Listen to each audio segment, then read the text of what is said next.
l'image du pays au niveau international est très positive, où c'est l'un des seuls pays dans le monde qui est en croissance constante depuis 20 ans, quoi, et sur des croissances qui sont de l'ordre de 5 à 10% de croissance tous les ans.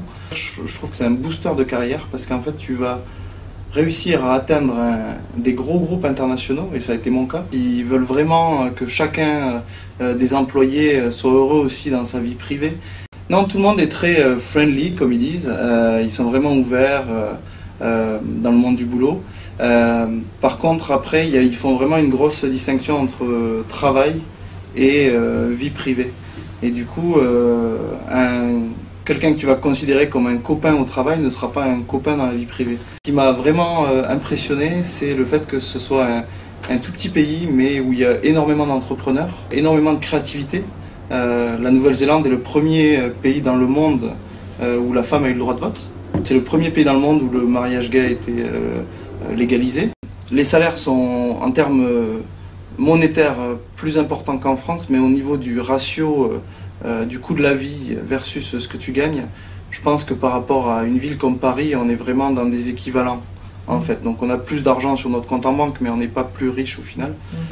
Ce qui est surtout intéressant, c'est que les salaires augmentent très rapidement. Donc à partir du moment où on a mis le pied dans l'entreprise, le marché du travail est très dynamique, les gens changent de boîte très rapidement.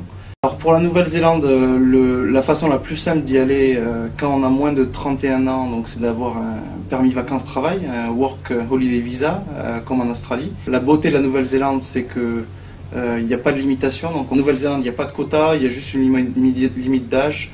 Le visa arrive très rapidement, on a eu notre visa en 24 heures. Donc c'est très facile d'accès. L'inconvénient de ce visa, c'est qu'il s'appelle Working Holiday Visa, donc il y a le mot holiday dans le visa. Donc ça a été une des difficultés quand je suis arrivé en Nouvelle-Zélande, à réussir à expliquer que malgré le nom de mon visa, j'étais pas du tout là-bas en vacances et cherchais un emploi permanent. Donc ça, c'est la solution la plus facile pour des Ifagiens qui veulent partir vite. On peut aussi ensuite avoir un partenariat avec l'entreprise. Donc moi, c'est ce que j'ai fait.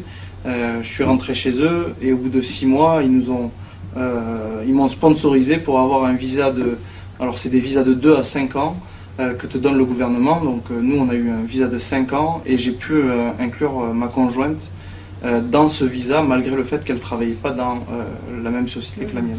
Donc Auckland est en très grosse croissance, du coup avec une immigration à 2 chiffres tous les ans, et du coup il y a des grosses demandes au niveau des logements, ce qui fait monter le prix des logements.